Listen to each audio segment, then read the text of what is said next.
Hello, hello. How is everybody doing? This is Mongo Slade. Welcome to our Sunday live stream where we talk about comics and other things. Today is going to be a very uh, heavy day on pop culture. Not one subject, but many subjects. We're going to kind of go back to the way things used to be for a little bit uh, and talk about a lot of different things manga, anime, and a little bit of maybe some political stuff. Yes, I did. AJ3, how are you doing? I did see that Jim Brown died, and I have seen people already trying to ruin his reputation.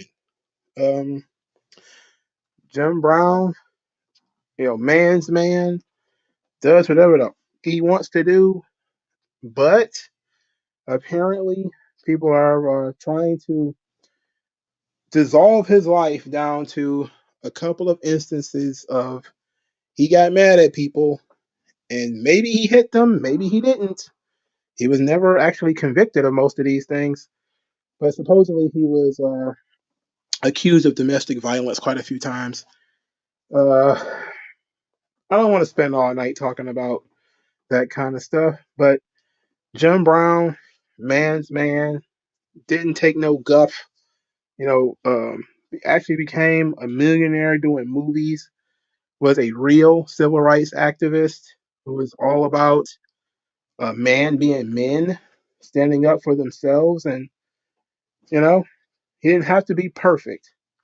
He just had to be who he was. So, of course, what ended up happening wasn't that he supposedly abused women, and that was enough for everybody to be upset. Everybody was upset because he had a meeting with Donald Trump. That was the issue.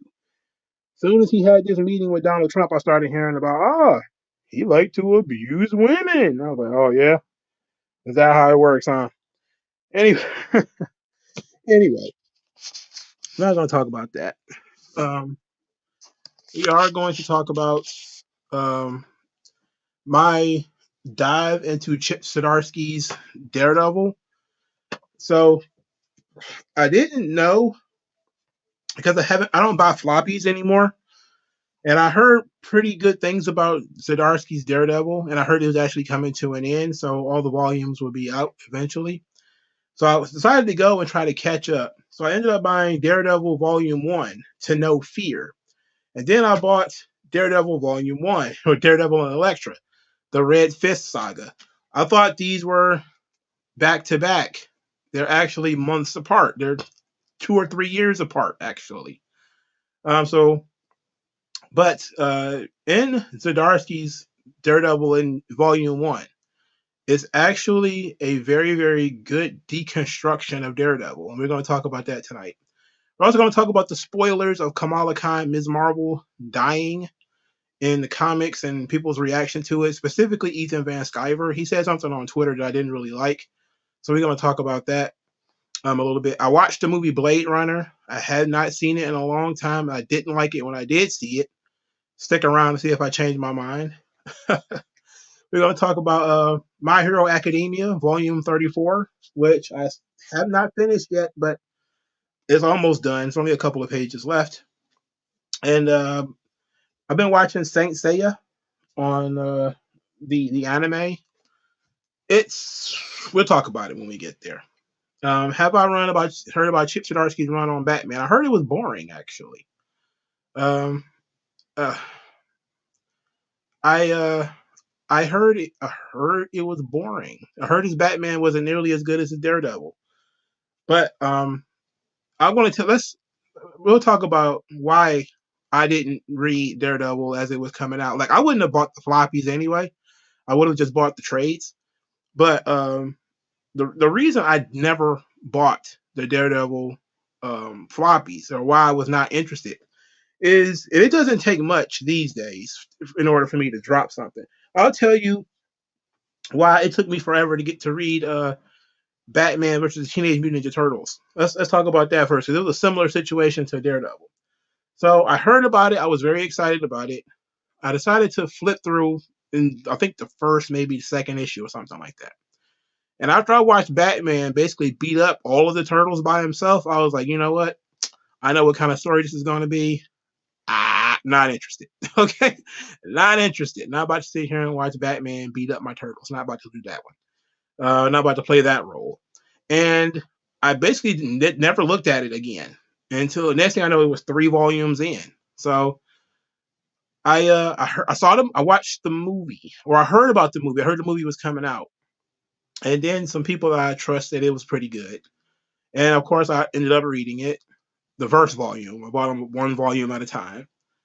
And in context, the story made a lot more sense. He still beat up all 4 of them by himself, but it made more sense in the story. And then obviously Leonardo, I think later in volume 1, he can hang with Batman by himself. So it became a thing where upon first contact, he's more experienced, he's a better fighter, etc.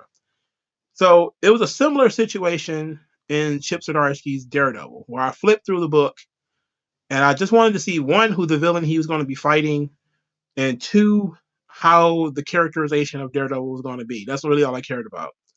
I flipped through, I don't know which issue it was, and I saw Daredevil get beat up by a police officer, like a regular old cop. And I was like, you know what? I ain't reading this. I'm about to sit here and read Daredevil get beat up by a police officer I don't know. Like, initially I thought it was Luke Cage, and I was about to say, okay, well, that makes sense. And then I read, and I'm like, oh, no, I don't know who this guy is. This guy beat up Daredevil. No way. I'm not about to read this. But that's why I read collections and not floppies, because I have I have a real temperament when it comes to reading floppies. If I don't have the whole thing, in order to put the stuff in context, I easily spurg out just like most other comic book fans. But if you put it into context, it actually made sense what actually occurred. So we're going to talk about Chip Zdarsky's Daredevil and why it was a deconstruction of Daredevil. So this run is written by Chip Zdarsky. The art is by Marco Checchetto. And it is an absolutely excellent series. From just this volume, I can tell you it is probably pretty damn good. As far as a jumping on point for Daredevil, this is excellent. This is another attempt at Born Again. Everybody keeps trying to do Born Again. This is a good one, because in Born Again, one of the things was Daredevil's life is basically being taken apart piece by piece, but it's actually actively being taken apart by the Kingpin. He's blowing up his house and all this kind of stuff. Now that he knows who Daredevil is, he can pick him apart piece by piece after Karen gives up his identity. Now, in Chip Zdarsky's Daredevil, however, it's different. Daredevil's life is still falling apart, but in reality, it's because of his own actions. Now, that's just a way of modern storytelling, that a lot of the hero's problems are his own fault. But this one actually makes some good sense. So I'm not sure what happened in the volumes previous to Zdarsky, because I wasn't reading those either. I think Mark Waid was writing it. No, it wasn't Mark Waid. Who was writing Daredevil before? Shit, I don't know. I don't know who was writing Daredevil before Zdarsky showed up. It don't matter. But I don't know what they did to him. All right, they was doing like all kinds of terrible stuff to him. In any event, when Zdarsky took over, Daredevil had been a member of the Hand. So he had been, I think, killed and resurrected or something like that. And this deals with the what happens after that. So now he's back, and he's back to normal. He's healed up, and physically he thinks he's back to normal. But as you read through the story, and they never really mention it, he's drinking like alcohol, like just taking alcohol. He's popping pills, pain medication. His powers are, wonky, and he's just his fighting style and fighting skills and stuff have diminished. Physically, he's a wreck. Mentally, he's a wreck. Emotionally, he's a wreck. His entire life is just torn apart. And you learn through maybe even the first issue that he has a problem beating up regular hoods, like regular bad guys, muggers. He's having a very difficult time beating up muggers. And so you see, like, okay, there's something wrong with this guy. And through the story, you get the idea that it's not just something that's physically wrong with him. It's something is wrong with him at every single level. And this is where you get the deconstruction, because you start asking, to deconstruct something is to basically question the very basic values of the thing. AJ3, it would be the original Blade Runner, not the one, not the newer one, because I haven't seen that one either. But okay, so as I say, to deconstruct something is to question why it exists, to question its values, or to take apart its values. Now, Daredevil is blind, he's Catholic, but he's mostly, he's a lot of contradictions. A lawyer, vigilante, a blind man who can see everything, because he has radar senses. So you get this idea that something is wrong with him, and you get some flashbacks to his childhood, where through his journey with his religion, and you see that one of the chief conflicts is, why is he Daredevil? Like, why is he chosen to do things this way? With the physical fighting. Like, why fight? And then you learn that maybe he has some aggression that he needs to get out. Maybe he has some things he needs to work through. And I like how they utilize this in the story, because early, I believe in the first issue, because he's having trouble. Oh yeah, Charles Soule. Oh, okay. You know what? You're exactly right, because I have volume 1 of his Daredevil too. Yeah, I have volume 1 of his Daredevil too. I forgot. Oh, okay, there it is.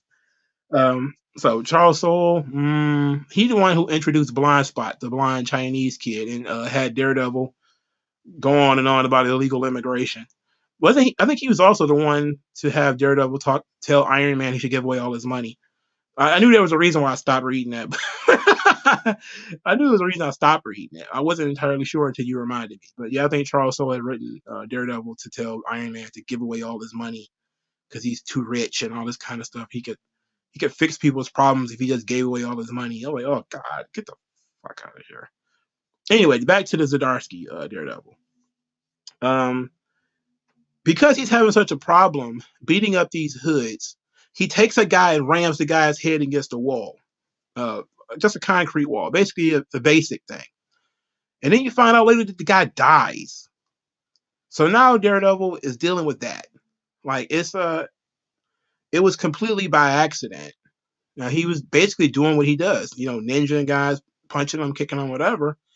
But this guy, because he was so difficult to take down, he ended up hitting the guy too hard, and the guy head hit the wall, and he died. And now he has to deal with that, and that's what makes him wanted by the police. Now, yes, Kingpin being the mayor already makes vigilantes illegal, so he wants to arrest vigilantes. But Daredevil specifically becomes a problem because he killed this man. At least for right now, it's assumed that he killed this man. I'm guessing I'm going to read the rest of this and figure out that he didn't really kill this guy, hopefully. But at least for right now, as I read volume 1, Daredevil is responsible for the death of this criminal. And that just leads his life to spiral out of control. And every time he goes out, he gets into more and more violent fights. And he ends up popping pills and drinking and trying to cope. It's all why is he doing this? Does he need to keep doing this?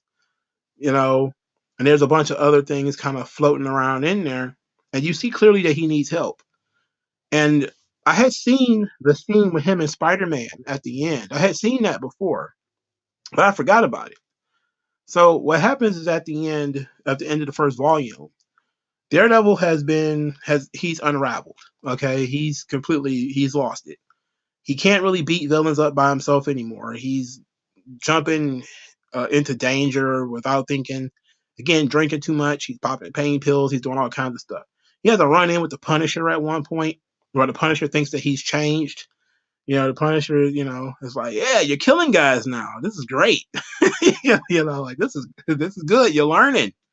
You're killing guys, and Daredevil has a spaz out on him. That was excellent too, because you learn that he felt guilty about what he did. He didn't do what he did as a way of pivoting his position.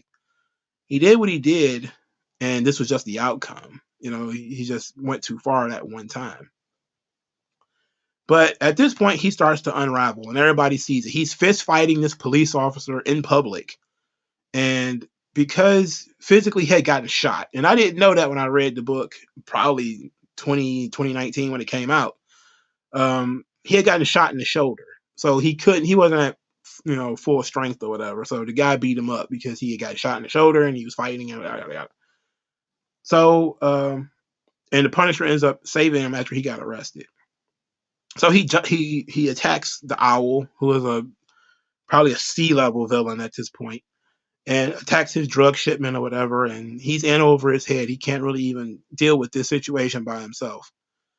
And Jessica Jones and Iron Fist and Luke Cage, they jump in to help him. They pull him out and they start, telling him, hey, these kinds of things happen in our job. And he's like, no, we're all murderers. What are we all doing here? And you see that he clearly is just not right in the head. And they try to, calm him down, control him a little bit.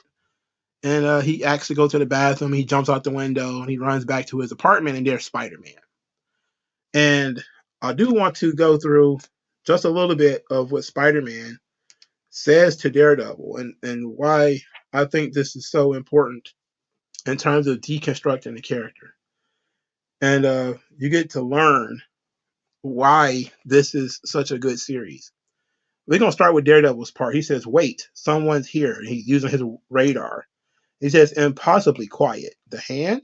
No. There's a heartbeat, a strong one. I can almost hear his muscles tighten, coiled with incredible strength and control. He's pure power. He doesn't even know it. The best of us.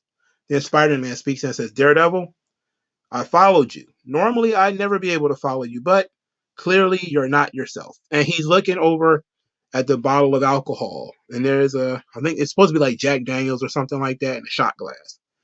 And he says, don't worry, I didn't look at your mail. I didn't snoop. I don't know who you are. They had done this gimmick with Daredevil where they gave away his secret identity and then they tried to put it back on a ball. It was stupid.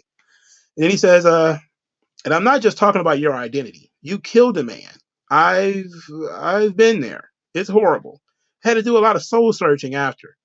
Had to learn to be better at this, better at what we do. But what did you do next? You terrorize your neighborhood. You fist fight the cops. I just came from your latest sloppy fight where our buddies had to save your butt. You're a mess. You're in trouble and on a suicide mission. And I'm here to tell you, you're done. All of us know that we can't do this forever. That there becomes a day when we make too many missteps, when our bodies fail, when too many people get hurt, and not enough people get saved. And I hope somebody will step up and let me know when it's my day. Right now, it's your day.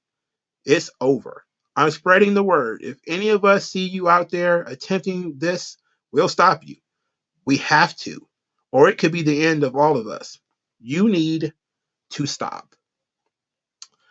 And this was probably the best written I've seen Spider-Man in a long time. Mature, level-headed, forceful. Not making a joke out of this thing, not trying to be witty, just saying to Daredevil, look, you're out of control. This needs to stop. You need to. It's over for you. You're drinking too much. You're popping pills. You're out here. He was wearing a Punisher shirt and he didn't even realize it. Of course, because he's blind. But he could have seen the skull anyway, right? He's wearing a Punisher shirt. It was just insane, right? So this has very quickly become one of my favorite Daredevil runs. And I haven't even read the whole thing yet. It's up there. Is it up there with Brubaker? Up there with Miller? No. Brubaker, maybe. Definitely better than Soul. All right. Definitely better than Soul. All right. Now that was volume one. I thought because I knew Daredevil, Elektra had become Daredevil, but I didn't know how that had came to pass.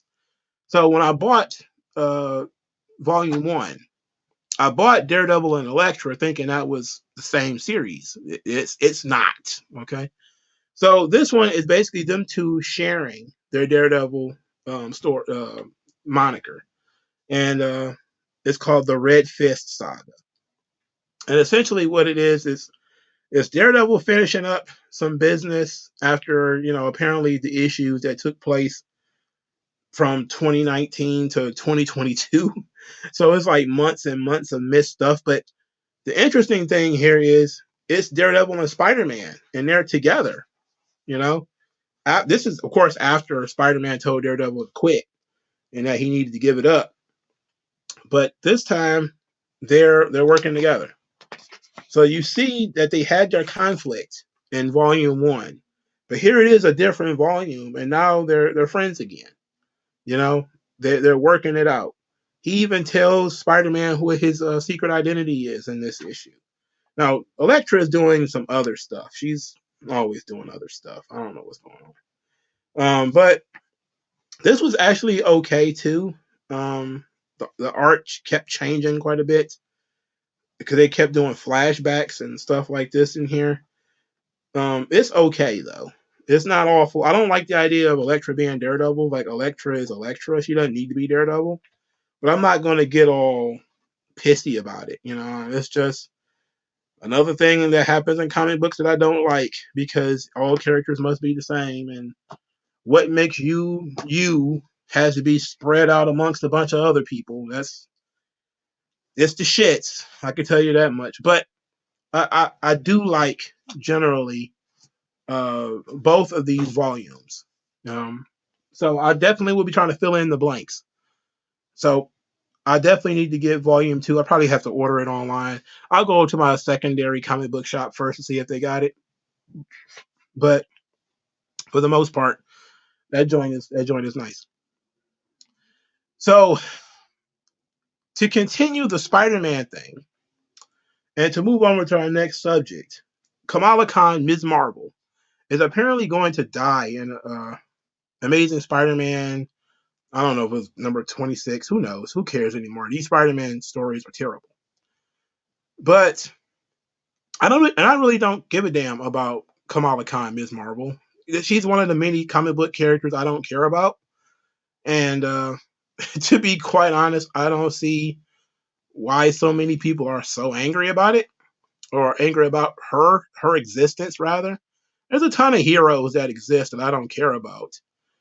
But what caught my attention was Ethan Van Sciver's tweet about Spider-Man's reaction to Kamala Khan, her dying rather, because she's going to die in the Spider-Man book. Now, the Spider-Man book is atrocious.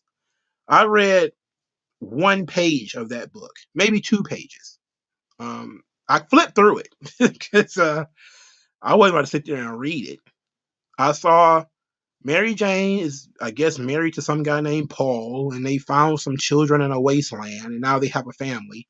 She had smacked Paul at one point, and I was just like,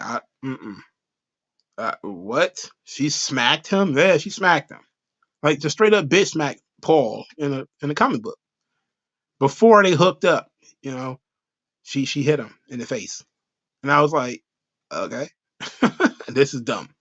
So apparently this was all a big part of a tease where they was going to kill Mary Jane, and then they switched it to Ms. Marvel. So once it came out that Kamala Khan was going to die, now Kamala Khan is a character. She was popular at the very beginning when she was the first sort of. I think she's Palestinian. No, she's Pakistani. I think it is or whatever.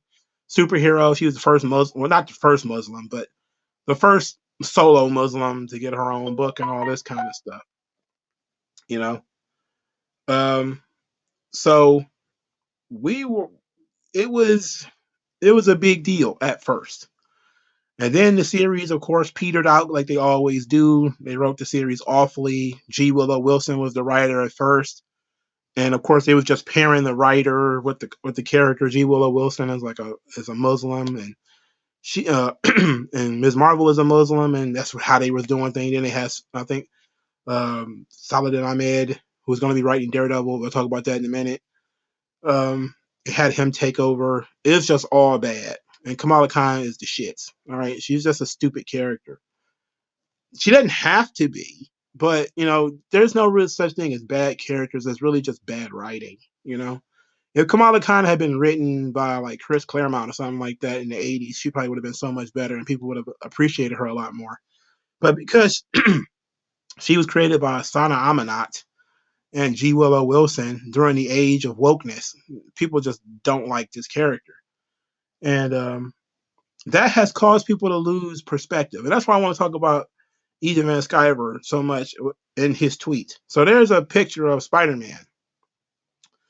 It's the cover of Fallen Friend, The Death of Ms. Marvel. And it shows Spider-Man on his knees in the rain, just hurt that she's dead. So Ethan Van Sciver tweets out, why would Spider-Man be grieving like this over a character he barely knows? She isn't Gwen, MJ, Aunt May, Uncle Ben. Kamala is an acquaintance at best. And yet Spidey's front and center here like he was sexually intimate with her. At best, Spider-Man would be like, wow, that's awful that she did it. Anyhow, he's having a nervous breakdown, though, because readers connect with him. Marvel is using his clout to tell them how they should feel about this worthless character's temporary passing. This should be Kamala's mother, brother, best friend, boyfriend, partner, but Marvel didn't develop Kamala, let alone her own cast of characters well enough to feature them on a cover like this in a way that would make sense. She was always a fake, poorly conceived representation character hitching a ride with Marvel comics characters that people do know and care about. Now, his opinion on Kamala Khan is irrelevant. I don't care about that. And yes, deaths are temporary in comics, and she'll probably be resurrected before the end of the year. So people trying to get, major media off that literally makes no sense. Get out of here. She'll be back by the summer, probably. Okay, it's May, and I think she'll be back by August. And who cares anyway? Nobody's gonna buy the book, so nobody gives a damn, really, right? My guttural reaction was with Ethan Van Sciver's depiction of Spider-Man, saying that why would Spider-Man be grieving like this over a character he barely knows? She isn't Gwen, MJ, Aunt May, Uncle Ben, Kamala's acquaintance at best. And yet Spider's front and center like he was sexually intimate with her. At best, Spider-Man would be like, wow, that's awful she did it. Anyhow, that's not how Spider-Man would react. You can't just let your personal feelings about a character influence how another character will react. You have to actually know Spider-Man. Now, am I saying Spider-Man that this is a good representation of how Spider-Man would react to Kamala Khan dying? I don't know. But I do know that Kamala Khan was a teenager, and I think that Spider-Man is a sentimental enough character that if a teenage hero was killed in action, he would be pretty upset, especially considering he was once a teenage superhero himself and had similar conversations with like Captain America about him being too young and being too inexperienced and how he shouldn't be doing this, yada, yada, yada. He would look at it as a failure of the Avengers community that one of their junior members was killed in action. And it would be generally upsetting to the superhero community. You can't just say, because I don't care, Spider-Man wouldn't care. It's like, no. He cares more about than just Mary Jane or Aunt May. He puts his life on the line for perfect strangers every single day. He puts his life on the line for perfect strangers every day. Why would he all of a sudden not care about somebody he actually knows? That's that sort of callous nature. Is like, where did you get that from? That's not Spider-Man. That's not what Spider-Man would be. That's not Spider-Man's reaction to a young person being killed. And I don't know how she dies, and I don't really care. I'm not going to read the issue to find out either. I'm just looking at this, and I wouldn't even be talking about this if it wasn't for that response. And I know how much his voice carries on the comic book Twitter. So to me, it just seems like he thinks that Spider-Man makes a joke out of everything. It's like, no, he doesn't have to. He takes death seriously, because at least in universe, they don't have the attitude of, well, he'll just be back. They don't in universe, they don't have that response. It's still a life lost. Now, sure, they find ways to come back. They always do. But in universe, him being very upset, and then we don't know why he's that upset. Because she's dying in his book. She's dying in the Spider-Man book.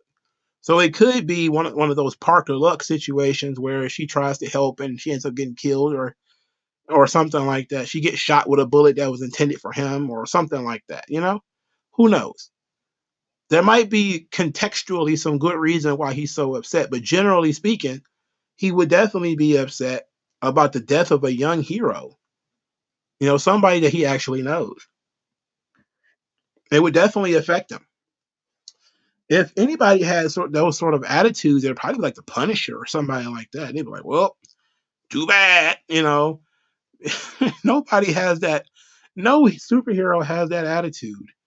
You know, it's it's weird. It's weird, and I don't. And I see a lot of people. Clearly he has created a cult of personality around himself. But this is a terrible take. This is not Spider-Man, bro. It's not. Thank God he wouldn't have come up with Spider-Man. He'd be like, "Oh well, what this ain't real. I'm not. I don't really know her." Nah, that would turn people off so quickly about who Spider-Man is. No, you can't. No. Mm-mm. Uh, WG Phil says at least the book came out while EVS takes 3 years to make his. Well, he's busy doing YouTube videos, my guy. You know, he got YouTube videos to do, live streams. They're like 4 hours and shit. When you got 4 hour live streams to do, you don't got time to draw and write. I definitely think he should probably hire a writer. If we're being honest, I mean, his work would probably go easier if he hired a writer. I never read Cyberfrog, by the way. I wasn't getting involved with that one. You know, um, I really I'm really suspicious of a writer. I mean, I'm sorry, artists who write. Most of the time, they have a good feel for the characters, but they don't really come up with a really good story. Wes Craig, who is writing a book called Kaya right now, he's an artist. He was the artist for Deadly Class, and I love Deadly Class. He also was the artist for a book called Gravediggers Union. I thought that was pretty good too. So I took a chance on Kaya, and it's actually pretty damn good. So it's not always the case that an artist shouldn't be writing, but I read enough Spawn to know there's at least some artists that shouldn't be writing. Liefeld is probably somewhere in the middle, but McFarlane, too many words on that page, brother. Too many words on that page. Art's beautiful though. Art's great. But too many words on that page. But I didn't like how EVS handled this situation. I think that his bitterness at the existence of Kamala Khan bled over into Spider-Man, into what he thinks Spider-Man would be like. And if you'd put that on a page in a comic book, people would have said this is not Spider-Man. They'd have been offended. They'd have thinking like, "Whoa, Pete is one of the most sentimental characters in the universe." You know, he's always so understanding to other people and other people's situations. He never would have that sort of, "Oh well." It's like, I can't think of too many heroes outside of maybe Wolverine and the Punisher and maybe Nick Fury. People who like kill for a living. They might be like, we all got to go someday. But soldiers, those kind of guys, may be like, "Oh well." But most other heroes, especially heroes with a conscience, nah, they wouldn't. They wouldn't be okay with that. How old was I when DC killed Superman the first time? Uh, I was too young for it to matter. I can tell you that much. Might have been like 8. It was in what, 92? Was it 91, 92? What was Death of Superman? I got it on here somewhere. Oh, I got it on my spinner rack somewhere. Where's Death of Superman? I'm sure somebody's gonna Google it before I find it though. When I was a kid. Uh, Here it is, The Death of Superman. It was 1993. I was 9 years old. I was 9 when they killed Superman. Can we kill Spider-Man off for good now? Well, if only you mean can we kill off uh, that other Spider-Man? Sure, but no, they're not going to kill Spider-Man. He's still, I think, the Marvel Comics character that generates the most money. They've compromised Wolverine. Him and Wolverine used to make a lot of money. Well, the Punisher used to as well before they compromised all three characters. So there's not too much you can do. Spider-Man, I don't. Those Spider-Man books are a mess. They've been a mess for 15 years, dog. Spider-Man has been the shits since maybe the 80s. Like, because the Clone Saga and then 10 years of Dan Slott and ugh, good luck. Good luck finding a Spider-Man book in recent memory that fucking matters. You know, so that does make people want to kill him off, though. They're like, shit, Spider-Man ain't mattered in 30 years. He's just a recognizable face at this point. They've turned him into a cuck. They turned him into a weirdo. He was wearing that. I mean, the damage, the vandalism they've done to Spider-Man has been absolutely unbelievable. You know, it's Spider-Man and Superman have taken it on the chin so much these last couple of years. It's just absolutely ridiculous. Superman let his father take his son from him, and then his son came back gay. His wife was hiding from him. She, like, oh my goodness, what is going on? I'm like, shit. They killed Superman too recently, didn't they? The world thing. They think they killed him off, and they had John Kent running around with his boyfriend. I'm like, oh my god, bro, this sucks. But Spider-Man he's been pillaged. I mean, they've given his powers away to like 40 different people. There's like 800 different Spider-Man now. It's disgusting. It's sad. It's sad as fuck. You know. But ain't much you could do about it because you can't. I mean, what other Marvel books sell? Almost none of them. They killed the X-Men franchise too. I don't think the X-Men franchise sells that much anymore. They've killed so many franchises with their bullshit politics and the way they choose to do things. But they believe that what's going to end up happening is Kamala Khan is going to be resurrected as a mutant on Krakoa. I don't know too much about the whole Krakoa thing, so I am not reading no X-Men. I'm not reading that shit. I'm not reading that. So, but she's an X-Man, well, she's a mutant, let's put it like that, in her television series. So I think they want to make her a mutant in the comics. She's an Inhuman in the comics. I think she should stay in Inhuman, personally. I like the Inhumans more than the X-Men. I think they're more interesting.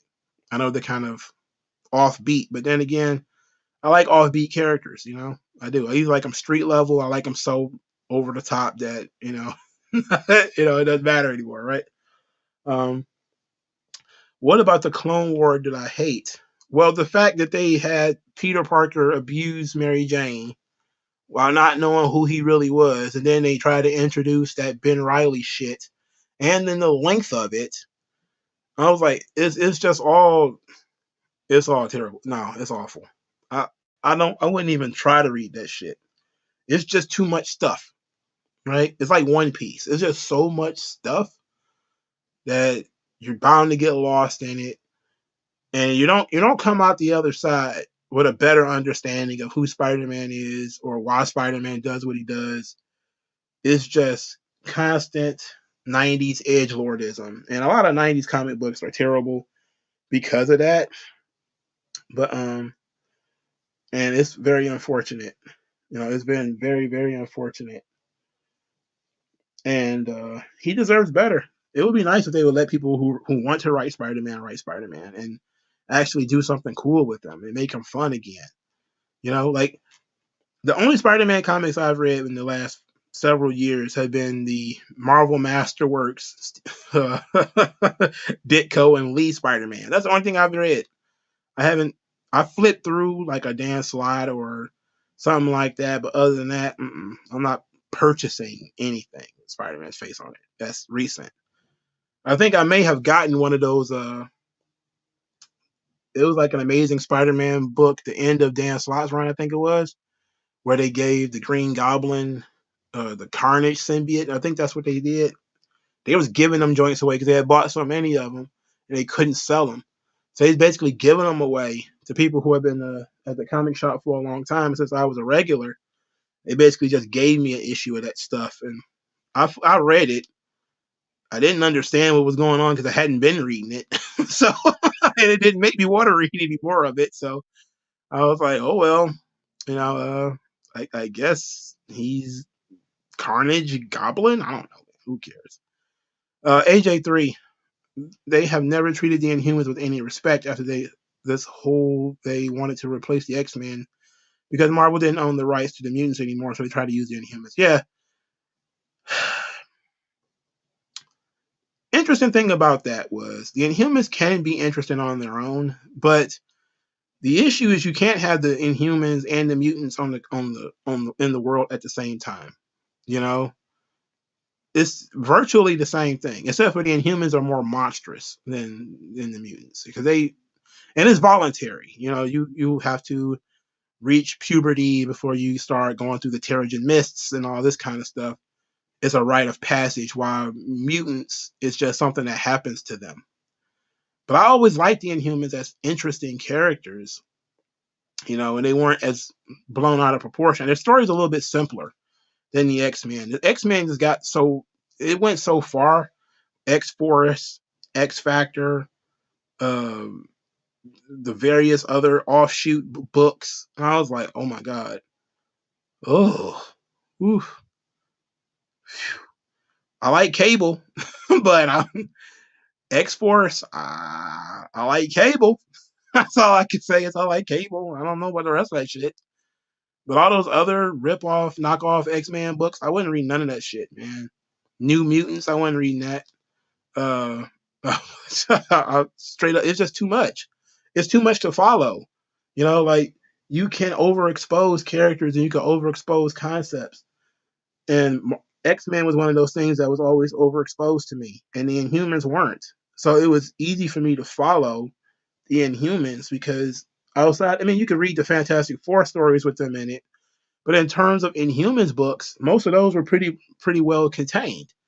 You could just pick up, oh no, I think it's Paul Jenkins, his version of the Inhumans, and that's the one that won a bunch of awards and everything. But that was okay. It had a cuck angle in it, but it was okay. But then when they started trying to push the Inhumans as part of like the replacements for the X-Men, they did to the Inhumans the same thing they did to the X-Men. They got rid of all the men, started pushing all of the women. Black Bolt was the king, and then he wasn't the king anymore. Then he got his ass beat by Medusa, and I'm like, what the fuck? What is this? It just went downhill from there. She fucked his cousin. And this goes into Saladin Ahmed because we'll talk about that in a moment. Do I like Bishop? Yes, I do like Bishop.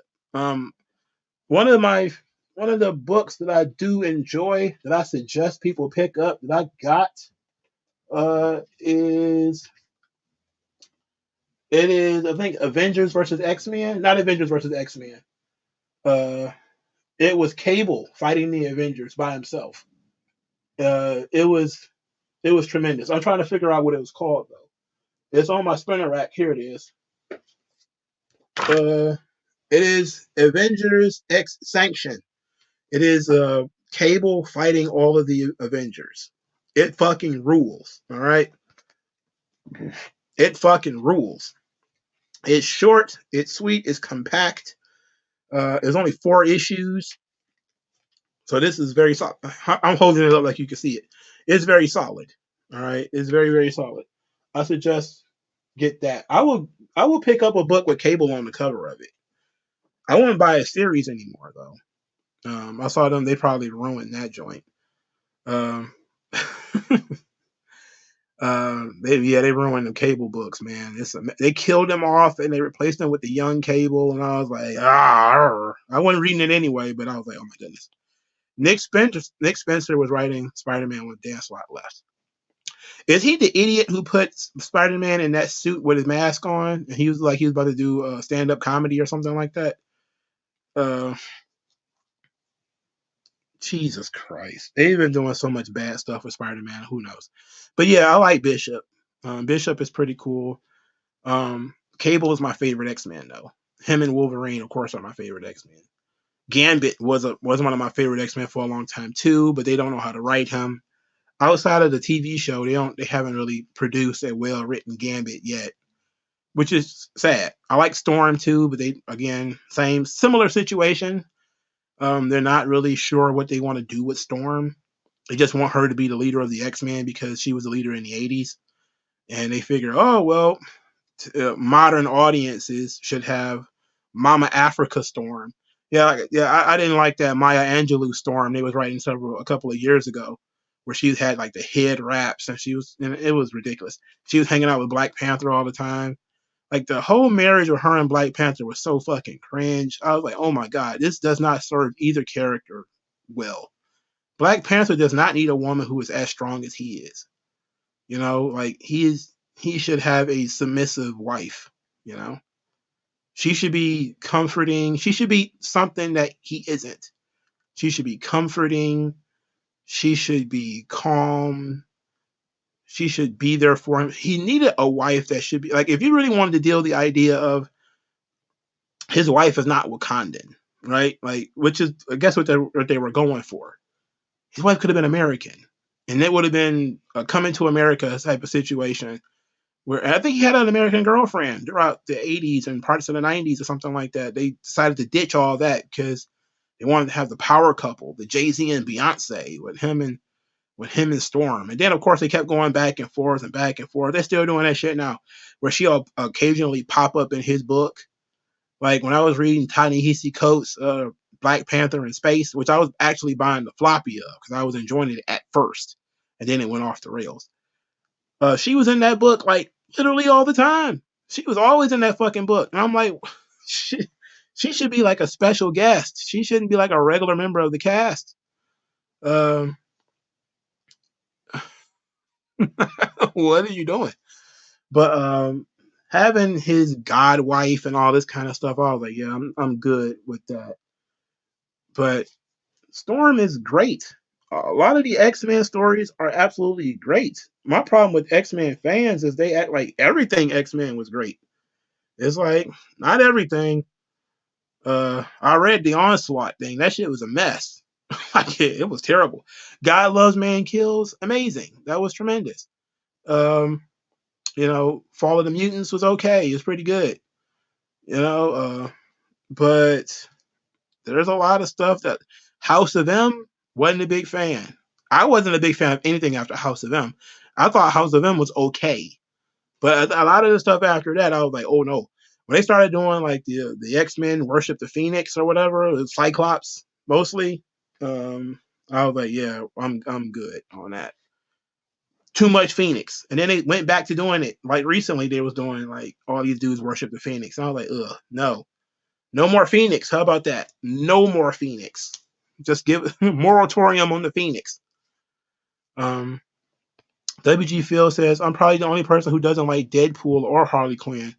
They are the two characters who did a lot of damage to comic culture during their boom in the past 7 years. I blame a lot of it is on the companies. Deadpool for a long time was a character who sold a lot of comic books, but not a lot of people knew who he was. And then the movie came out. And then Ryan Reynolds basically took over the character. And he was great. And then the first Deadpool movie was fantastic. The second one was okay. The problem with Ryan Reynolds is that he could only play Ryan Reynolds. Like I tried to watch Red Notice. I tried watching that because I'm going to talk about The Rock later too. I just reminded myself. I want to talk about The Rock later. And I tried to watch some Rock movies. And I thought, okay, let's watch the one with the stupid eggs in it. So I put it on and I found myself just completely and totally uninterested. And I was definitely offended that Ryan Reynolds was in that movie, just doing what he does, which is motor mouthing, and I can't stand it. Like it works for Deadpool because it works for that character, but he has made Deadpool popular, more popular. But now that he's more popular, they're starting to put bullshit writers on the book, you know. And now it's just a dumping ground for like garbage tier writers. Like Kelly Thompson was writing it. Like, why is she writing Deadpool? She's not funny. You know, like that's like Deadpool's an action character, but he has a lot of jokes and stuff too.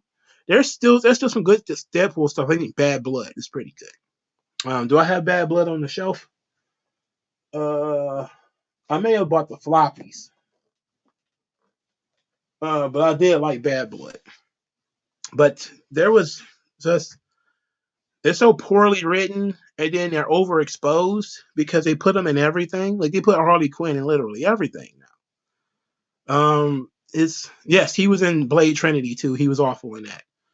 Ryan Reynolds is just a shits. Okay, Deadpool was a perfect character. He was also Green Lantern, Hal Jordan Green Lantern. He's the shits. Deadpool is perfect for Ryan Reynolds because he gets to motor mouth and it actually works for the character, as opposed to other characters, which probably could be if they were played straight, it would be better off. AJ3 says Nick Spencer was the one who wrote the Secret Empire, the one comic that started all this wokeness. Actually, it was woke as shit before he did that, but that's the book that made me not want to read anything that Nick Spencer ever wrote. I remember when that stuff hit the internet. I had just started reading comic books when that shit happened. I was just like, that can't be. Right? I was like, they can't have done this. And I had read enough Captain America to know that Hydra weren't Nazis, but they were Nazi enough that that was significant. Okay, so it's like technically Hydra aren't the Nazis, technically, but there's enough Hydra agents that are Nazis that it's significant. So that was the shits. He should have been beat with bats for that. Okay, I shouldn't say that. He should have. I'm talking about in Minecraft. He should have been beat with bats. Okay, something bad should have definitely happened. I really wish it had snowed just on his property. Like just snow him in. Everybody else, it's summer, but for him, it's fucking middle of December. That's what should have happened for Nick Spencer for writing that garbage. I can't believe he got away with it. And he continued to write that trash. And that shit went on for a long time too. And then he ended up writing the whole Secret Empire event, introduced the second Captain America. And by second, I mean the second Steve Rogers. I was like, bruh, oh my god. That last series where he had Black Widow beat up the Punisher, which is fine because she probably could beat him up. But the Punisher's heel turn too when he was also a member of Hydra. I'm like, what the fuck? What is this? Why would you write this? why did you write this? This is the shit. Uh, I'm telling you, sometimes, man, I like working. I like going to a comic book shop where I could pick up the books and flip through them. Because I go to two comic book shops usually. One is the one I have my pull list at. I go in there, I just pick up my books. Sometimes I'll pick up something extra because I like the place, but it's far as hell from my house. The second one is I wouldn't, it's not that much closer to my house, but it's a little bit closer. But they put all the books in bags and boards, so you can't like open them and flip through them. So you buy basically just a cover. So from there, I get most of my manga because I can pick up the manga and flip through it. While the other store, it has manga, just doesn't have an extensive collection of manga. So I go to both stores. I maybe alternate. If I usually have something in the pull list that makes me go to my first store, but I'm also because I'm kind of backed up in terms of as much reading material as I have. So I don't really go to the other shop that much. But They do still have managed to have like graphic novels and stuff that the other store doesn't have. So I have two of them that I go to. Um, but that is why I don't buy floppies anymore. You know, it's because when I go through and you flip through the floppy, and you're looking at this, and you're like, "What? No, this doesn't make sense. I'm not reading this." And I tried reading Ta-Nehisi Coates' Captain America. You know, I think I got, five issues in, then I quit. I finished the first chapter. No, I quit. It was, it started out okay. I legit didn't think it was that bad. I think some people were looking for things to be mad about with Nuke and Cap fighting. I thought people were looking for something to get upset about because there was like a protest or something in there. And yes, I am tired of seeing protests in comic books, but I didn't think there was anything in there that was so offensive that I wanted to like quit. And then I thought the book just sucked. And then I quit right in time before they introduced the Daughters of Liberty, which I think they may have introduced not in the next issue after I quit, maybe a couple of issues later, where basically Captain America became a co-star in his own book. I would have been very upset at that point. I would have been very upset at that point. I was buying Iron Man for a while too. Dan Slott's Iron Man. I thought it was okay. I thought it started out all right, and then it went off the rails. But which is usually the case, you know, and that's why I'm kind of like, you know, I don't know. But somebody's recently been writing Doctor Strange that I thought was looking pretty cool because they had killed him off and then replaced him with Clea, and I wasn't a fan of that, and I was like, yeah, I'm not buying that either. But I heard it was actually pretty good, the Clea Doctor Strange thing, well, the Clea Strange book, and I don't have anything against her character. You know, I don't have anything against that character. Just like I don't have anything against Elektra. I love Elektra.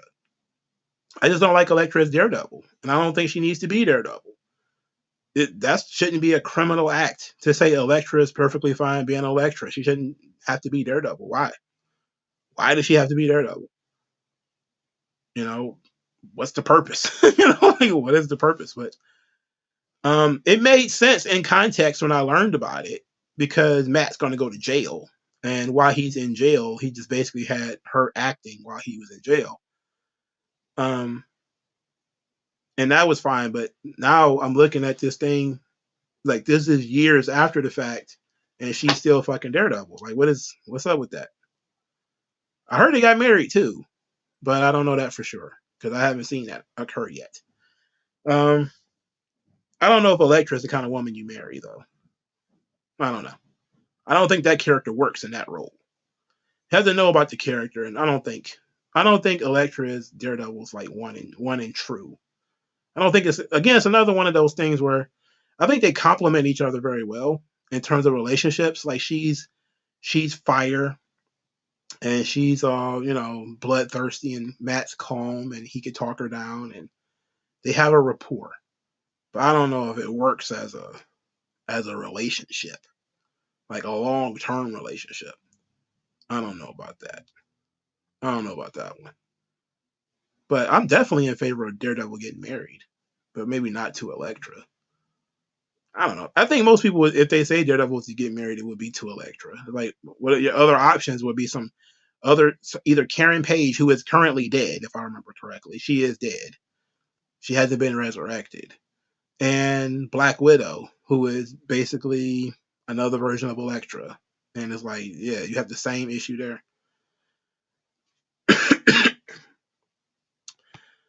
AJ3 says, what about Dawn of DC? You tried Green Arrow. I have, and it was meh.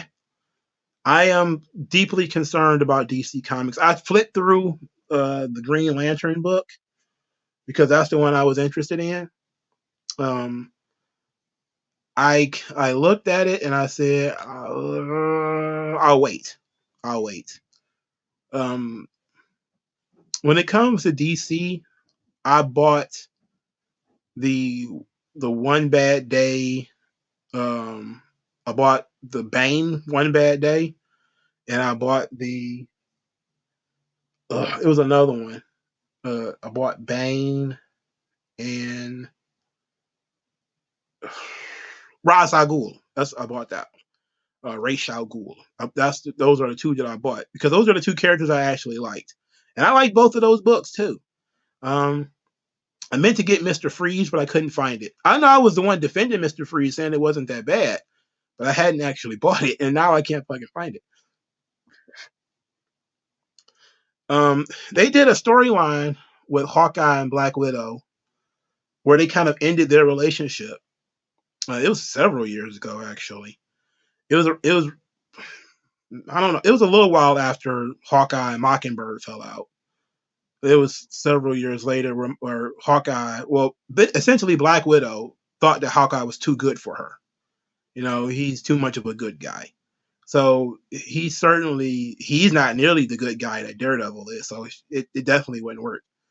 But it seemed like that's the direction that they were going in, is that they were going to have Black Widow and Hawkeye hook up. And then somebody wrote a story where Hawkeye was too much of a good guy for Black Widow, and she needed somebody with a little bit more edge to them, a little bit more danger.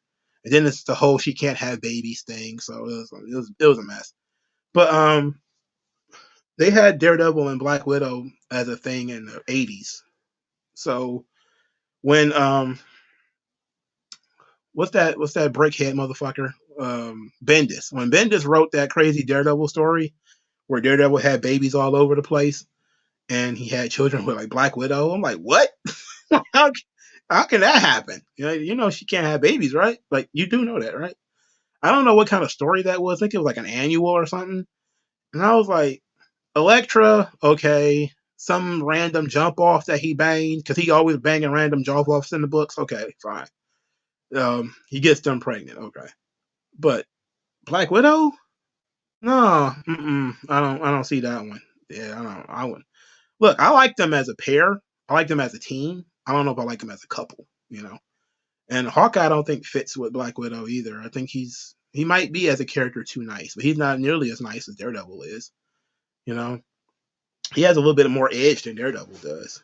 Daredevil just has a way with dangerous women. You know, in terms of being the calm waters, that he just kind of works in that regard. Hawkeye is kind of more combative. Like they did this whole thing with, I think it was when Mockingbird, was it Mockingbird who was selling weapons or some shit, and Hawkeye found out about it, and he started badgering and nagging her about it, and it seemed like it was in character for him, you know, even though he was a villain at first, like, which is weird. But he started like nagging her about selling weapons out of like her secret base or some shit. And then it looked like she was gonna bang Dominic Fortune, and he ended up being a traitor. That was a crazy series. What was that? What the fuck was that series called? But that's when they separated him and Mockingbird for good. Um, then they ended up doing the whole thing with the widow. I think it was Widowmaker, because it led into Widowmaker, because Widowmaker is when Black Widow's husband returned from the dead or some shit like that, and he was ruining everybody's lives and everything. I like that part of Marvel. I like those superheroes: Black Widow, Hawkeye, um, Mockingbird when she was written correctly. I like that part of Marvel. And I like Deep Space Marvel, like Guardians of the Galaxy and Humans. That stuff was fun. A lot of the mainstream Spider-Man, X-Men, Marvel, I was like, I don't know. just don't dig it. But I like these sort of offbeat characters. Like I know a little bit more about Hawkeye than most people do. Like I got the first volume of Old Man Hawkeye, I think. Uh, it's on this spinner rack somewhere. Uh, where is it? I can't find it. It's on this spinner rack somewhere, because I got like a gigantic volume of Hawkeye. Here it is. Old Man Hawkeye. What's this called? Eye for an Eye. When he's hunting down all the various members of the Thunderbolts who had betrayed them, um, and led to the Old Man Logan universe. the big Hawkeye book that I have, it's Hawkeye Avenging Archer. It has a lot of new Avenger stuff in here.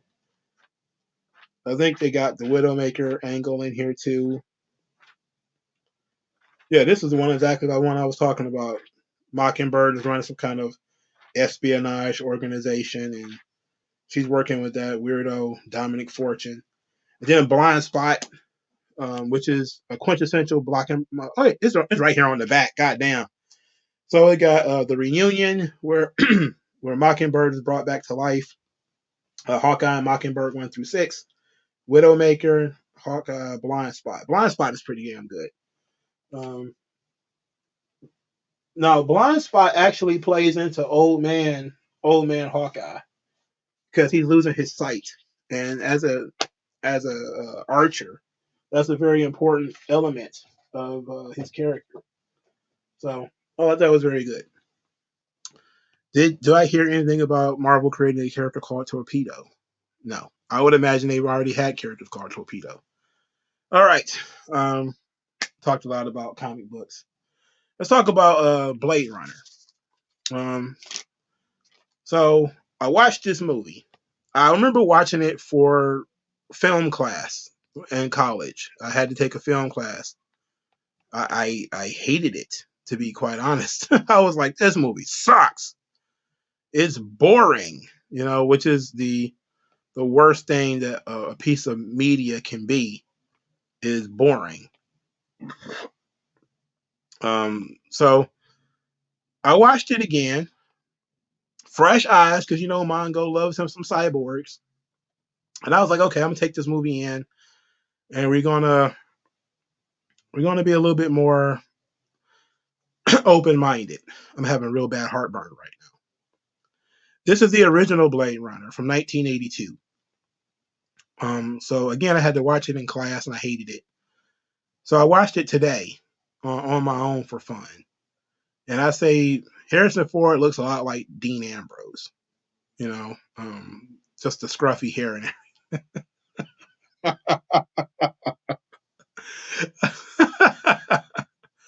all right, so let's set up the movie for. Okay, so an organization called the Tyrell Corporation creates these robots they're called replicants. They look just like human beings. They're used as slave labor off world. So they're, I don't know, like on Mars or something, right? So at some point, the replicants rebelled, and and they started killing human beings.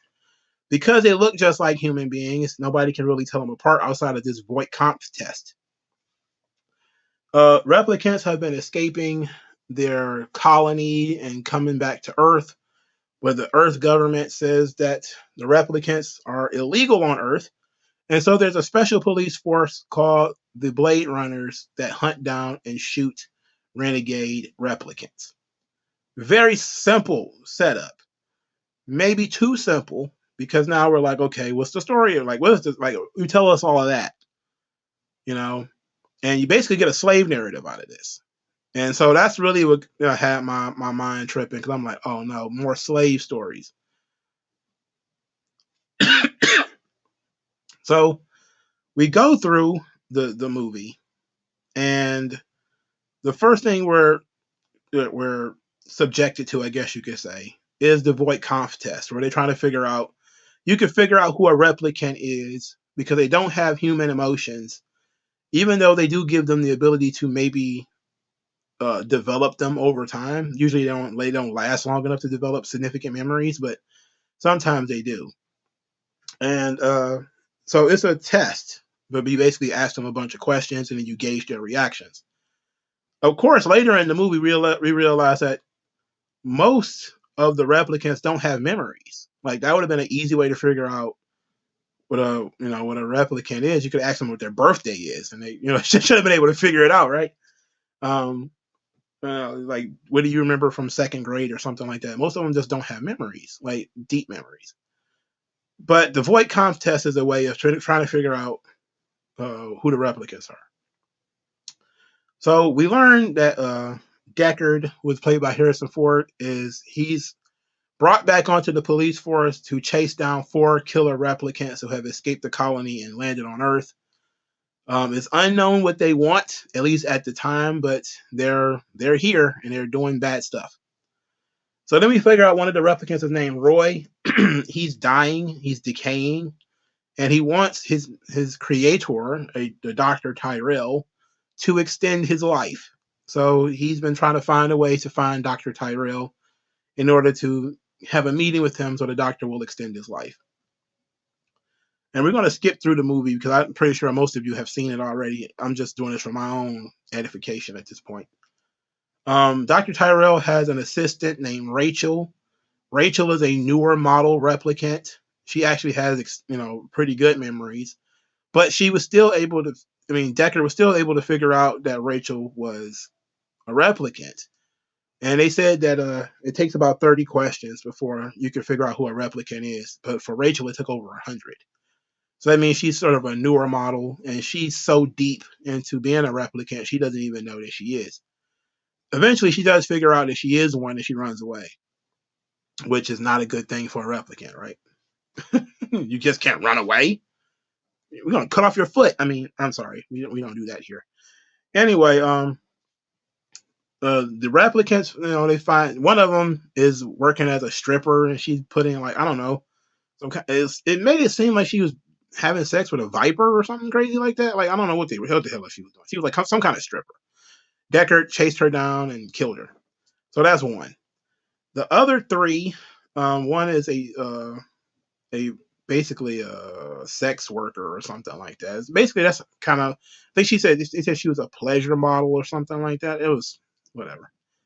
In any event, the main ones was Roy. He ended up finding this guy named J.F. Sebastian, who was one of the engineers at Tyrell Corporation.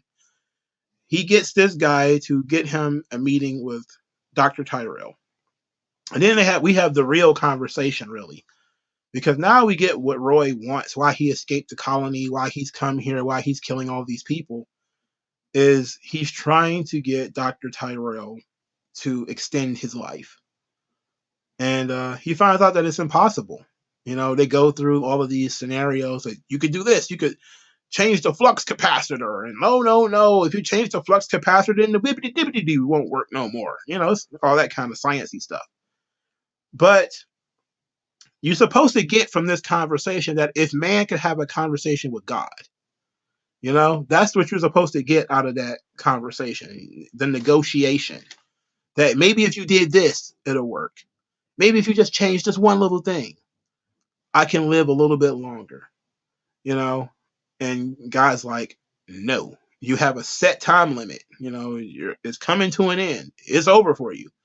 And I like the line that Dr. Tyrell said to him. He said, "You were made as best as we could make you." In other words, you are already as good as we can do.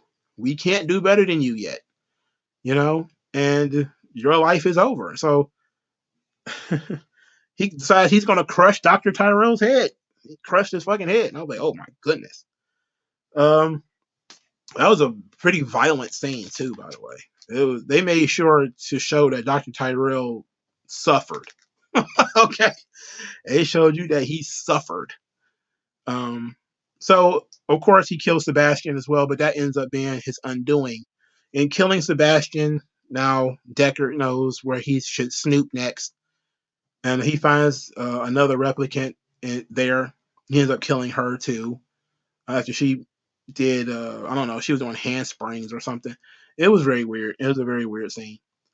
So we get to the final scene of Roy, the replicant, being chased down by Decker. And Decker's about to fall off of a building. And Roy picks him up with one arm and saves him. And then he gives this great speech at the end where he starts talking about all the things that he's seen, the things that he saw in space. And then he says all these things will be gone like tears in the rain. And then he just ceased functioning. He died right there. And then, of course, we see the little dove fly away because, he was be innocent. He's not innocent. He murdered a bunch of people. But that's really what you're supposed to get out of this, is that this was a desperate attempt, to escape death. This was a desperate attempt to extend your life. It shows that Roy, as a replicant, had a greater appreciation for life than most other humans did. That he had things that he wanted to remember, things that he thought were important to the world. And he said, these things are going to be lost if I die. These things are going to be lost. And it doesn't really matter because death comes for everybody. We all have seen things and know things. And it doesn't mean our lives should be extended even more seconds longer than it should. Right? So, of course, one of the subplots is that Deckard falls in love with Rachel and he helps her escape because he was supposed to kill her because she's a renegade, runaway replicant. But instead, he runs away with her. Okay. That part, I guess, was kind of a given. Um, the sex scene between him and the replicant was very tense and very weird, where, he's like, kiss me. She's like, no, kiss me. I'm like, oh no, please be gentle. It's her first time, I guess, But it's supposed to tell you, like, the replicants are more human than you think. That they might, does Rachel really possess emotions? And which is what Dr. Tyrell was talking about, was, they are developing emotions over time. And the rebellions come from anger. It's not supposed to have emotions, but they have not only emotions, but they have a class consciousness. And you created what you think was a subhuman class, but it turns out that they're not subhuman at all.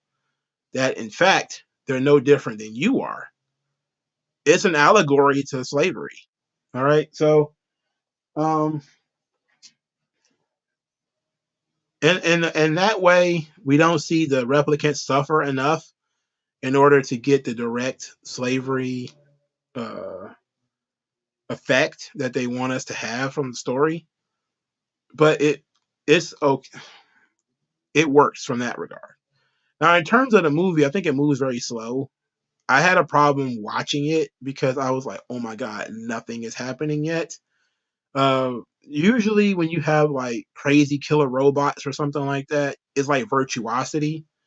Virtuosity is one of my favorites when it comes to that kind of concept. Is they put this serial killer AI into an android body, and then he just does what you would think a serial killer AI would do.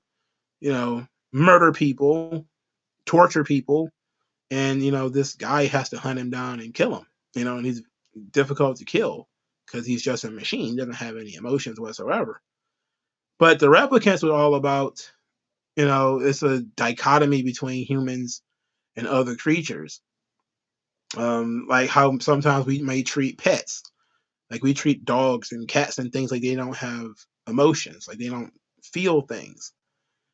And that's really the sort of the similar state that we're supposed to take here from the replicant situation. Is they're more human than we want to believe, you know, and they have a desire for freedom and a desire to live that maybe they weren't created with, but that has developed within them as living organisms. Yes, they're robots, but they're still living organisms. So I appreciate this. I appreciate Blade Runner more, but as far as people are like, it's a classic, I'm still kind of like, could have did without it. It's okay, you know. It's not as bad as I thought it was, but I don't think it was fantastic or anything. Now I know people are probably going to be upset, but I probably prefer Universal Soldier. Like I don't know, man. I think Universal Soldier is probably. I think we got a lot of replicants running around on Earth right now. If being honest, I know that's really what. I think that's one of the reasons why the movie got so popular over time. Is how many actual replicants started popping up on Earth right now. They don't really. You ask them a bunch of questions, you get stock answers. You don't really get answers from anybody who looked like they actually did any thinking, you know. But overall, I thought it was a solid movie, you know. But I didn't. I also wasn't a big fan of The Fifth Element, and I know a lot of people love that movie too. I also wasn't a big fan of that, so I have different kinds of tastes. But I did. I got the story. I got the point of it. It's almost biblical in a way, where you have, your God allegory and Dr. Tyrell, who literally plays God with the lives of these robots. You have your sort of um, angel figures, which are basically the robots. They can't reproduce. They're built for function, um, and they end up rebelling, much like Lucifer in in the Bible. And then you have man. Man can reproduce, but they don't always value the lives that they have. Most of the time, they're fucking off, wasting their time doing boring, mundane things. Meanwhile, they have more free will than the angels, and so the robots are essentially angels in this. And that's why I guess it would explain the dove. The dove is supposed to represent innocence, which would be like an angelic thing, right? So even though the robots are the angels rebelling against God, and Dr. Tyrell is God, except for they actually win this time, and they prove that they deserved. Well, I guess you could say they win in terms of they kill them, but they don't get what they came for, which is more life, But they do appreciate life a little bit more than everybody else. So I think I get it, you know. I got where they were going with this. Lee tells, he says, I admire Blade Running for its visual style and themes, but I can't say I love the movie either. Uh, I liked how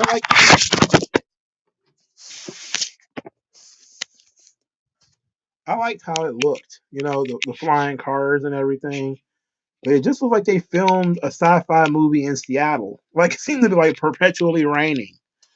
You know, but they were trying to put on a sort of that's how sci-fi looks to some people, and so that's the direction they were going in. But I liked it more than I gave myself credit for. I actually do like it a little bit more. I just wish they had put just a little bit more thought into it, just a little bit more, and maybe show the suffering of the replicants. You know, I think that if you're gonna do a sort of slave narrative and that toward him in that situation, you definitely want to show the pain that those characters are going through. You know, you it's good to have Roy as a character fight so hard against dying, but they should have showed the rebellion. They should have showed how humans treated the replicants, that they treated them like slaves. They maybe beat them, spit on them, treated them like they were less than. And then that led to the rebellion. It led to the uproar where you see these things, you know, um, and why the rebellion was necessary. But, you know, they decided to skip all that, and I don't know why, And then all of the replicants not being together in a team, even though it seemed like they had all escaped together for what it sounded like, but yet they were found scattered all over. I don't know. But it seemed like they were just trying to maybe, I think the purpose was that they had their own wants and desires that they were pursuing. And that was the reason that, when they came to Earth, they separated. It's because each one wanted to do their own thing and basically live their own life among human beings and not be bothered and not be slaves. And clearly, Deckard is a slave catcher. And so I would imagine I saw somebody on Twitter talking about this that the movie was hated when it originally came out, but over time, opinions of the movie changed, and I could tell that a lot of the opinions of the movie probably got to do with the politics of the movie. It got a lot to do with that slave narrative, and that you're cheering for essentially the slave catcher and Deckard to go and catch these slaves and to defeat them and destroy them when all they did was rise up and kill their masters. You know, so I get it. I'm just not sure it needed to be that way.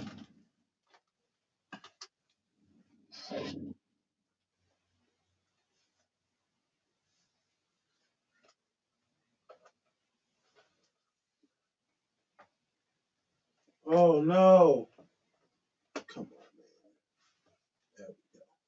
There we go, baby. All right. It's almost 9:30. Am I going to go see Indiana Jones 5? Probably not. I watched all the other Indiana Jones movies, but I saw them. Uh, I think I watched the Indiana Jones movies after I watched the Bond films. I don't think I told you guys that. Like I watched all of the Bond movies up to Pierce Brosnan, and then I watched Indiana Jones. But outside of the first one, I don't think I liked any of the other ones. I do like the adventure nature of it, but I know that the new movie is going to be super fucking woke, and it's all going to be about how he's white privileged and he was stealing from native cultures and all this other horse shit. And I was like, man, do I really want to subject myself to that? The answer is no. You know, the answer is straight up no. I don't really. Um. All right, so let's talk about Saint Seiya. Well, let's talk about My Hero Academia number 34, and then we'll get out of here. Saint Seiya, I'll probably wait till next week. Um. So it takes forever for a new My Hero Academia volume to come out. And since I've only been reading it in physical form, I'm way behind. So many people who are reading it online that I can't talk to anybody about it without getting spoiled. So thankfully the fandom has kind of died down a little bit because this release schedule has been so slow. So, you know, it's been great. I liked Goldfinger and Diamonds Are Forever. Diamonds Are Forever is just literally a good song. And Goldfinger is tremendous. All right, so in My Hero Academia 34, there's essentially three major things that occur. One, the American hero Star and Stripe comes to do battle with Tomura Shigaraki, and that's one. Two, Tomura Shigaraki has to deal with what happens after that battle, and three, we find out that Oyama is an informant for One for All. So Star and Stripe, I'm looking at the character. When you look at the character, she looks like female All Might, and I didn't know what to expect because I had seen her at the end of course, the previous volume, and I was not paying attention. I was not expecting, and I know some of you who care about My Hero Academia probably already know this. She's killed almost immediately in this book. She's killed off almost immediately. One of my issues earlier in My Hero Academia is they didn't kill anybody. In this one, when they started telling her backstory, like in the second volume that features her, I'm like, is she gonna die already? And sure as hell she is. She gets killed by but at least it was a very visually pleasing fight. The pacing of the story is actually improved quite a bit. And in comics and manga, you can improve your pacing by just taking words off the page. My Hero Academia in the early part of the series, they had a lot of words on the page. There was a lot of stuff for you to follow, and it slowed the pacing up. And plus, they was doing a lot of the kids stuff, like all the tournaments and the festivals and all this kind of stuff. But since it got dark, things have been moving very, very fast in these books.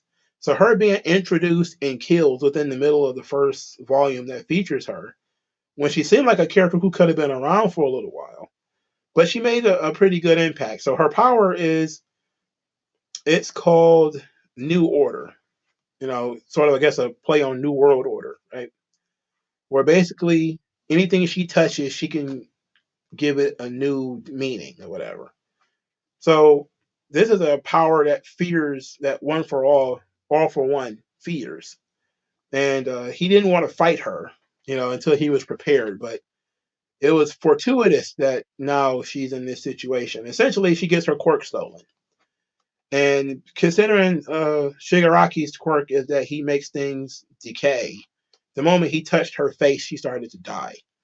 But in stealing her quirk, she gave the quirk a new rule, which is to rebel against other quirks. And since he has a body full of quirks, his body starts to sort of fall apart.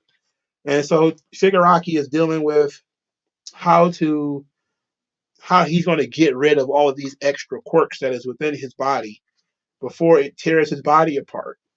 But Star and Stripe ends up getting killed in the process. She ends up dying, but she's another one of these characters that idolized All Might, and there was really nothing else to her except for she idolized All Might and she was American, and that was pretty much it. Horikoshi didn't put a lot of credit, didn't put a lot of work into this one, but the design of the character is pretty nice. She's big, she's a flying brick. She can increase her own strength, but only so much. So it was nice knowing you, Kathleen Bates.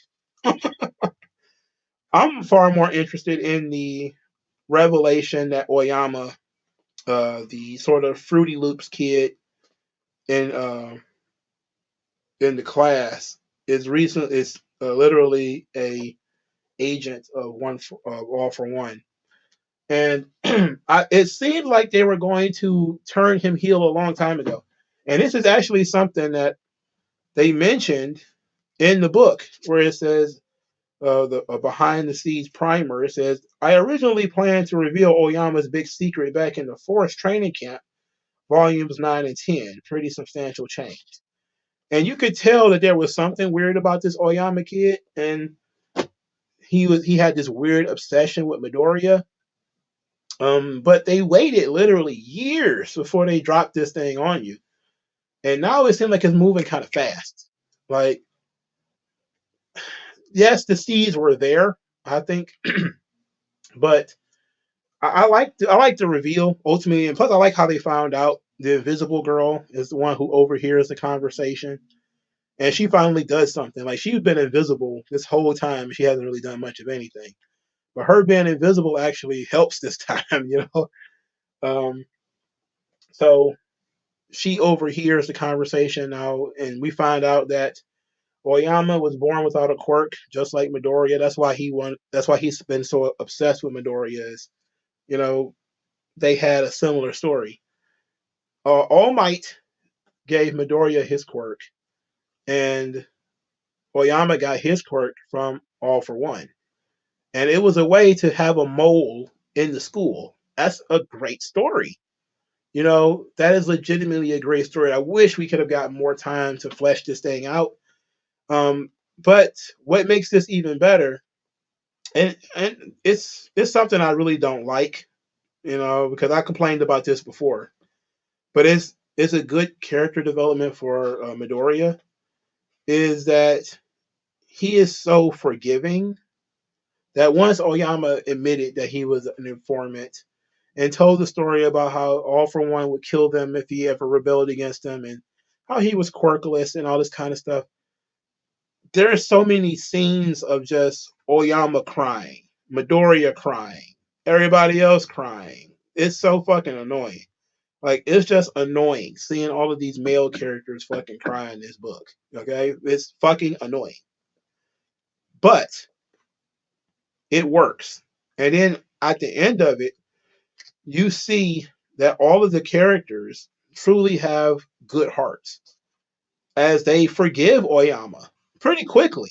Now, they forgive him a little too quickly for my liking, but you see that Midoriya says to him, like, look, even though you were in this terrible situation, you can still be a hero. You can still help. We can still be friends. Yes, people died. Things were pretty bad. You were in over your head, but we can still be friends, and you can still help us. You know, they're not enemies.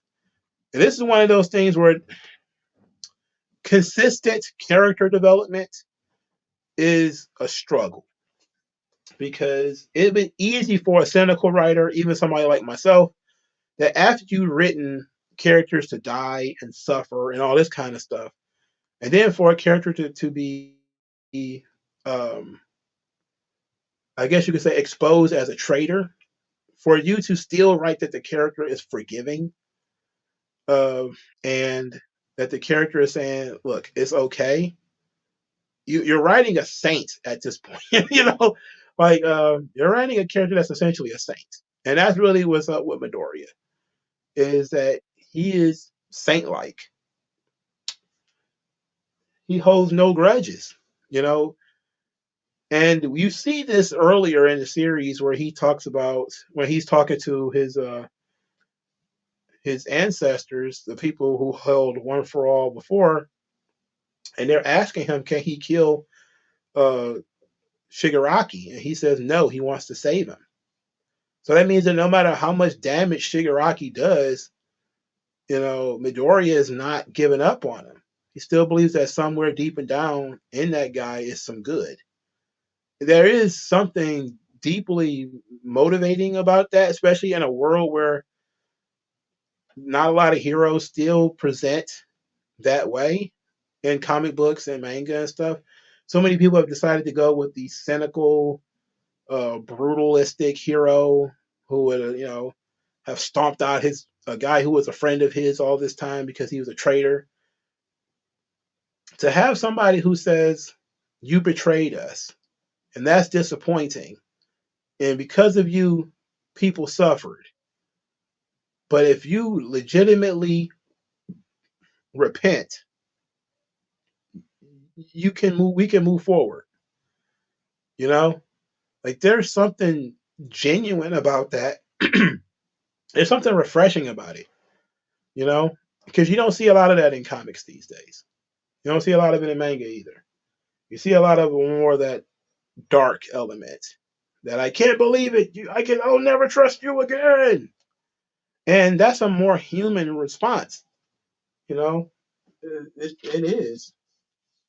But sometimes you don't want a human response. You want that character to respond how that character would respond. And Midoriya would respond with, "You can still do it. You don't have to give up on your desire to be a hero. You can still be a hero."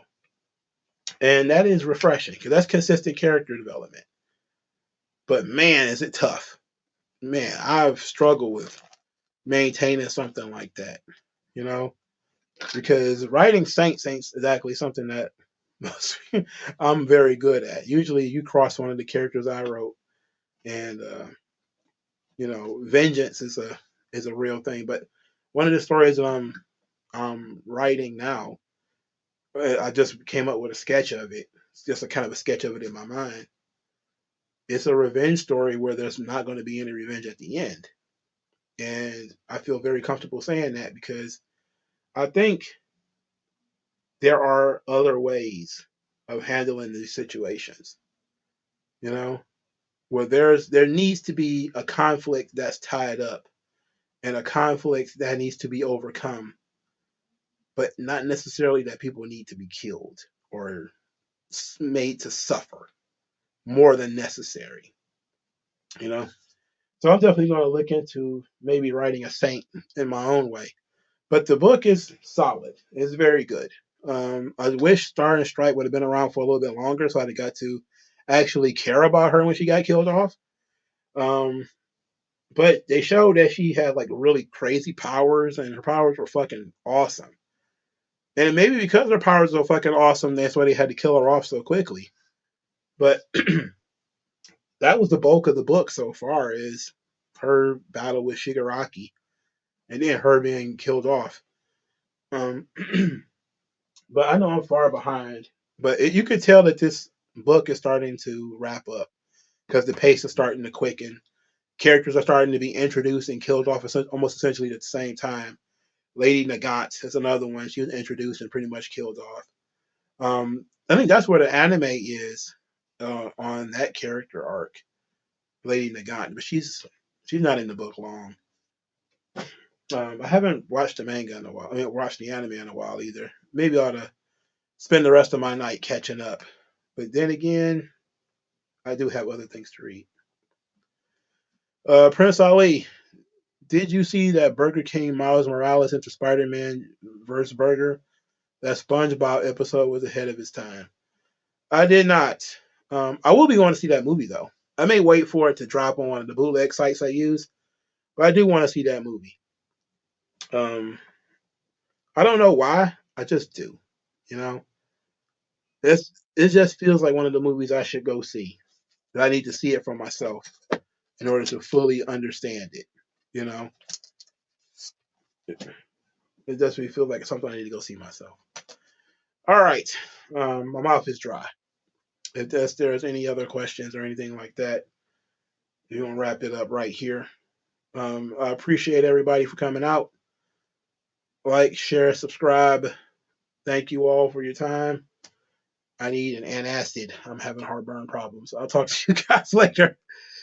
Peace out.